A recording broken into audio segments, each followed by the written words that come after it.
Hay preguntas que vuelven con alguna frecuencia y es perfectamente natural. Por ejemplo, en estos días una pregunta que recibo es sobre el tema de la izquierda y la derecha, por ejemplo, por los resultados electorales. Hace poco tuvimos resultados en Argentina y de igual manera en otros países suceden elecciones regionales, elecciones generales. Hay diferencias entre los países en la manera de aplicar el régimen democrático, pero podemos decir que en la mayor parte de nuestros países hay un sistema de votación y hay tendencias que llamamos de izquierda y tendencias que llamamos de derecha. Entonces ahí viene la pregunta: ¿dónde se sitúa la iglesia? Si la iglesia puede opinar, si no puede opinar, cuál sería la postura más cristiana, etcétera. Yo quiero hacer 3 anotaciones iniciales muy pertinentes. Primera, tengamos en cuenta que las diferencias ideológicas, las diferencias políticas, no pueden servir de pretexto para difamar o para insultar o para maltratar. Sea cual sea tu opción política, el insulto, la difamación, la calumnia o cosas parecidas deben estar fuera del horizonte de todo aquel que se considere seguidor de Cristo. No hay espacio para eso. Y debo decir esto porque, por ejemplo, con la caída del partido peronista en Argentina, he visto con tristeza que muchos que se manifiestan defensores de la vida y sin duda muy próximos a muchas enseñanzas católicas, pues desfogan su rabia acumulada como en una especie de venganza con toda clase de insultos contra la gente de izquierda, contra los peronistas, contra los antiguos presidentes, los últimos recientes presidentes. Esas actitudes destruyen la sociedad y ciertamente no corresponden para nada al modelo que nos propone nuestra fe cristiana. Entonces, lo primero es tener eso claro, que nuestras diferencias ideológicas no son en ningún caso un permiso para el irrespeto, para la difamación o para cualquier otra forma de maltrato. Eso por ese lado. Segunda anotación importante. Hay que tener en cuenta también que las distinciones que antes eran bastante nítidas entre izquierda y derecha se han ido difuminando, entre otras cosas porque los partidos políticos también se han ido disolviendo en cuanto a su base ideológica, en su mayor parte, habrá excepciones. Y también para tener en cuenta que muchas veces la propuesta política de los candidatos, ya se trate de la presidencia o ser gobernadores o ser alcaldes, en fin, los puestos propios del gobierno a todos los niveles, pues los candidatos procuran ofrecer, voy a usar una metáfora, la ensalada que consideran que va a ser más agradable o que va a despertar más votos dentro de sus seguidores. Y esto tiene muchísimo sentido desde el punto de vista electoral, porque finalmente la vida de un proyecto político está vinculada a la victoria en las elecciones. Entonces, más temprano que tarde, nuestros políticos aprenden que lo que realmente interesa, lo realmente importante es lograr votos. Si no se logran esos votos, cualquier otra cosa que se logre va a ser insuficiente y sobre todo va a suponer una muerte a largo plazo. Entonces, esto queda completamente claro. Como es el interés de los votantes, o mejor, como lo que interesa es que los votantes depositen finalmente sus sufragios por el partido respectivo, no es nada extraño que se preparen esas ensaladas donde, por ejemplo, una persona habla de justicia social para la clase obrera, para los pobres, y al mismo tiempo defiende el aborto. O una persona, por ejemplo, dice yo estoy en contra del aborto, pero que cada uno se case con quien quiera. O, por ejemplo, una persona dice, yo creo que hay que darle la atención que merece el tema ecológico, pero al mismo tiempo, pues deja abiertas las puertas a todo tipo de corrupción dentro de la clase política. Entonces, los políticos rara vez, yo diría por extrema excepción, ofrecen un programa que sea integralmente coherente con lo que enseña nuestra moral católica en los distintos aspectos de la vida humana. Por ejemplo, el respeto a la vida humana desde su concepción hasta su muerte natural, el respeto a los derechos de las minorías, la propuesta por una justicia social entendida como que no podemos centrarnos únicamente, no podemos poner como valor supremo el lucro, sino que es necesario pensar que hay muchas personas que tienen necesidades y hay que buscar alguna solución, hay que buscar algún camino de solución como sociedad. No estoy hablando de asistencialismo, pero algún tipo de solución hay que buscar. Entonces, no vamos a encontrar, este es el segundo punto, no vamos a encontrar una izquierda definida y una derecha definida. Muchas veces, gente que llamamos de derecha nos sorprende con ideas completamente contrarias al pensamiento católico. Gente que consideramos de izquierda, pues ofrece propuestas que son sensatas, que son necesarias. Así que el criterio de nosotros como católicos no es, en primer lugar, si una persona se dice, se manifiesta como de derecha o de izquierda. Ese no es nuestro criterio fundamental. Hay que mirar el programa de cada persona, hay que mirar qué es lo que ofrece y a partir de ahí, pues buscar cuál es la mejor manera de impulsar las mejores propuestas. Ese es un poco el criterio, dicho como de una manera general, ese es un poco el criterio que hemos de seguir los católicos. Entonces llevamos dos puntos bien importantes. Primero, que las diferencias ideológicas no son permisos ni para el irrespeto, ni para el insulto, ni para desfogar la ira, la murmuración y todo aquello. Y segundo, que debemos tener en cuenta que hay estas diferencias entre izquierda y derecha, ciertamente las hay, y también sabemos que hay asociaciones internacionales con bastante financiación extranjera que apoyan movimientos de izquierda, eso lo sabemos, pero al mismo tiempo sabemos que no se puede circunscribir tan fácilmente todo lo bueno a la derecha, todo lo malo a la izquierda o lo contrario. Más bien hay que conservar una mirada crítica, una mirada sosegada, hay que examinar los programas que se presentan de uno y otro. Tercer elemento de discernimiento bien importante en esto.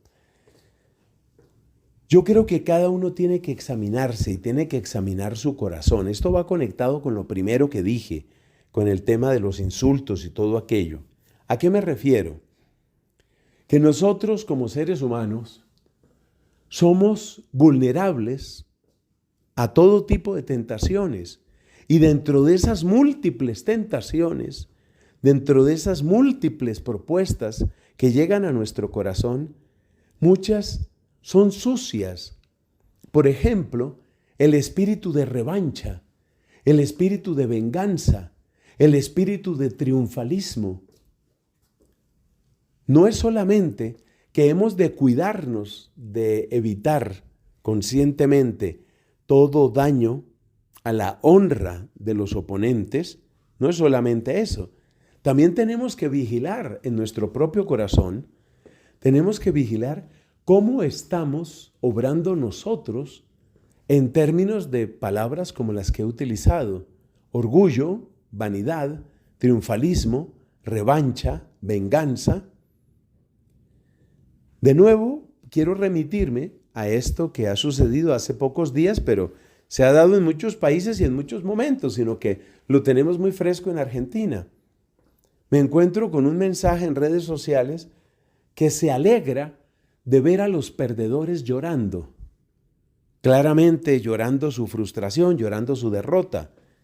Entonces, más o menos el mensaje es, qué bonitos se ven llorando. Ese es un espíritu ruin, ese es un espíritu de revancha, ese es un espíritu que no es contrario, que no es congruente, no es congruente con nuestra fe católica, no es congruente con lo que nosotros pensamos. Y más bien, debemos ser prácticos también en esto, que ese espíritu triunfalista, ese espíritu de revancha, pues lo que hace es alimentar al adversario para que busque, por los medios que sean, y quizás algunos serán incluso ilícitos, busque de cualquier manera su propia revancha. Entonces, ¿qué se saca con estas burlas crueles contra los perdedores? ¿Qué se saca con eso? Únicamente, pues que se siga alimentando el monstruo de la revancha, el monstruo de la venganza, se siga alimentando en todos. Y ese entusiasmo, que es un entusiasmo maligno, pútrido, ese entusiasmo por aplastar al otro, pues lo único que hace es acelerar, lo único que logra es acelerar los ciclos de revancha, de retaliación, de desquite de unos y de otros. Así que tengámoslo claro, esa es una pésima estrategia y por supuesto que es algo contrario a nuestra fe.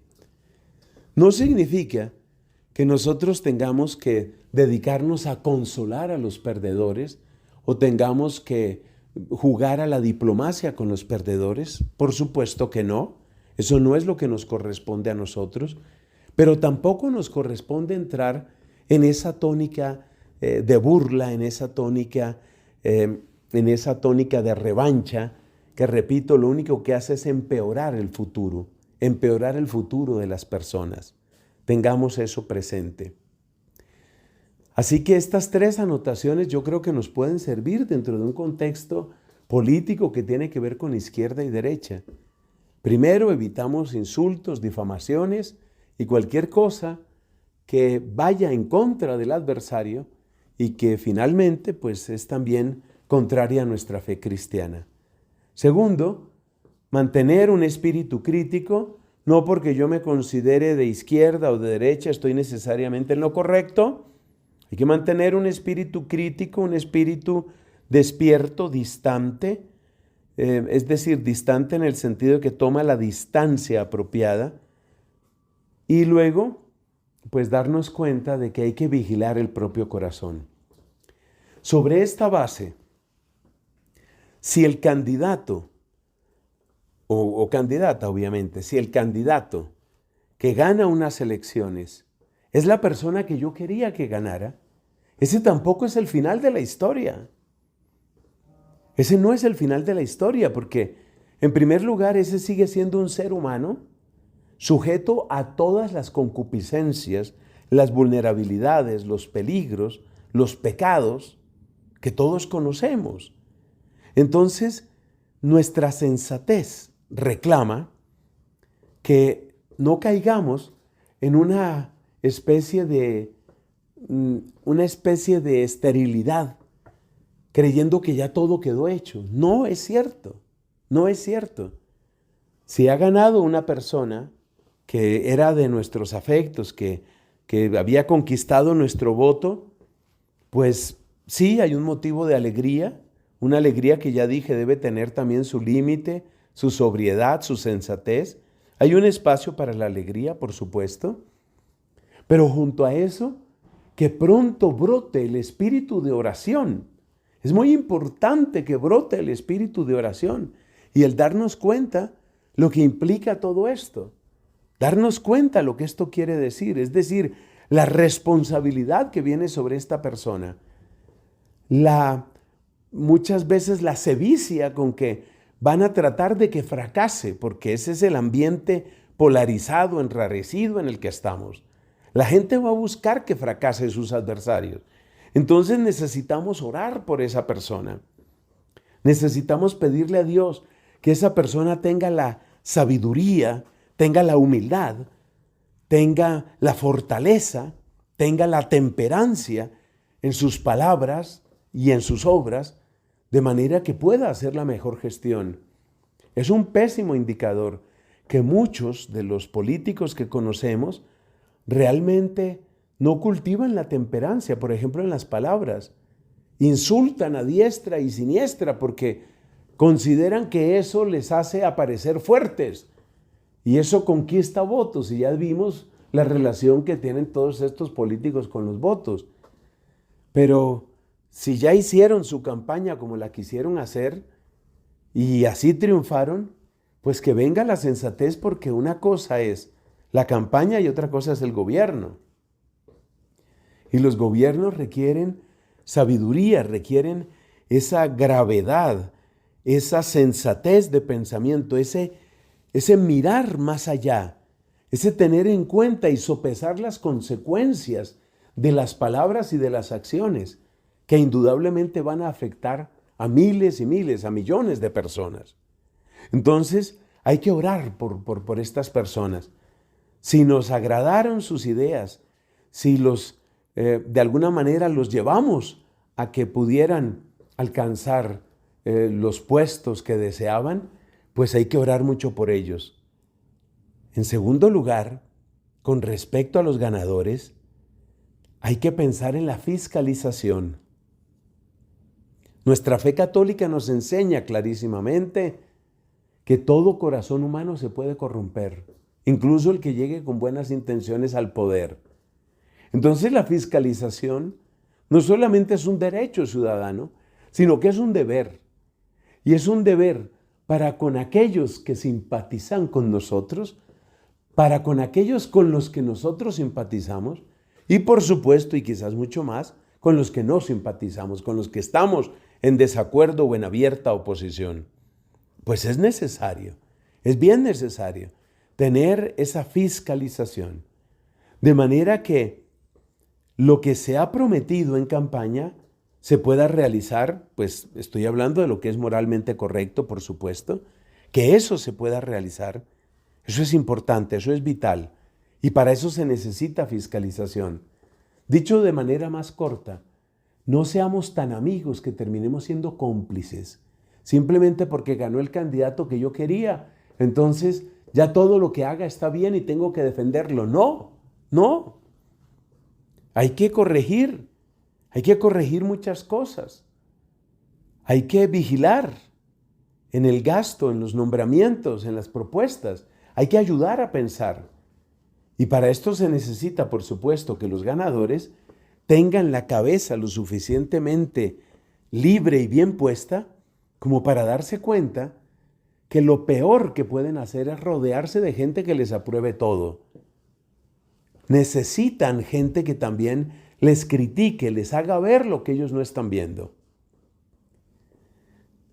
Lo que se concluye de todo esto es que el tema de derecha o de izquierda es complejo y requiere de nosotros actitudes de madurez, de sabiduría, de profundo sentido de justicia para todos, clara idea de lo que es la dignidad humana y, como se ha dicho muchas veces, la búsqueda del bien común.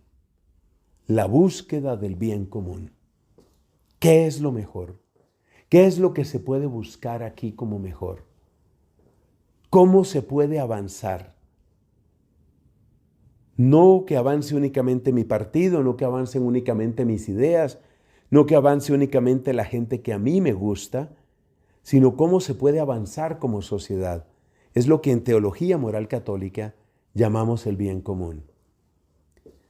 Dios permita que estas palabras lleguen a muchos corazones. Me atrevo a decirte, si piensas que estas reflexiones son útiles, compártelas, porque de verdad necesitamos muchísima sensatez, pero muchísima sabiduría, abundante sabiduría, para avanzar como sociedad y para responder mejor al plan de Dios. Que Él te bendiga. Soy Fray Nelson Medina.